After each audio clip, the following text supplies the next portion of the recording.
حضرتك بتجرب؟ هم حامل في بالونه ولا كوره ولا ايه؟ وايه ده مسابقه بلالين دي ولا ايه؟ في ايه يا شوش وانت وشيري؟ ايه في ايه؟ هو كل مره بتحملوا في بلالين؟ مفيش كور خالص يا جدو. هو حضرتك بتلعب وايه رزمه الفلوس؟ تقريبا البالونه اللي مش هتتفرقع مثلا هياخد الرزمه. استنى يابا بقى، استنى بقى، ما ينفعش كده. يا جوج جديدة. هو ايه؟ هو حضرتك كحسام بيتجوز كام واحدة؟ ما انا اعرف ان الشرع 4.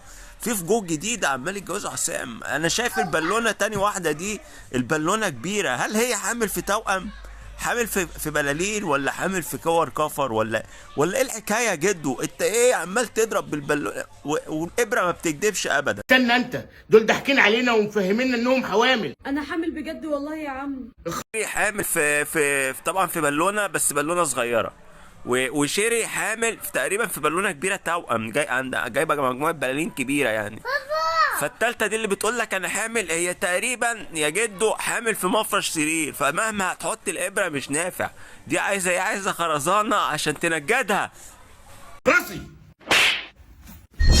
حاجة ضربتها ليه يا جدو؟ ضربتها ليه بالقلم؟ بتقول لك انا حامل في مفرش سرير، عايزه تتنجد يعني، هتنفعك وقت الزنقه يعني. وايش وتضربها بالقلم ليه؟ هي عملت لك ايه؟ وبعدين ايه شنطه الفلوس دي كلها؟ هو انتوا بتتاجروا في العمله؟ انا عايز اعرف. في ناس بتعمل محتوى تاخد الفلوس دي كلها. انتوا بتتاجروا في العمر وانا هبلغ عليكم. هبلغ عليكم الاموال العامه. مين فيكم تتجوز ابني وهديها 1,000,000 جنيه؟ مش كده وبس، وهسامحها في الديون. مين فيهم هم الثلاثه يتجوزوا حسام عشان ياخدوا 1,000,000 جنيه؟ ليه؟ هتتجوز ابراهيم العرجاني ولا احمد ابو هشيمه؟ في ايه يا حاج؟ اللي عليه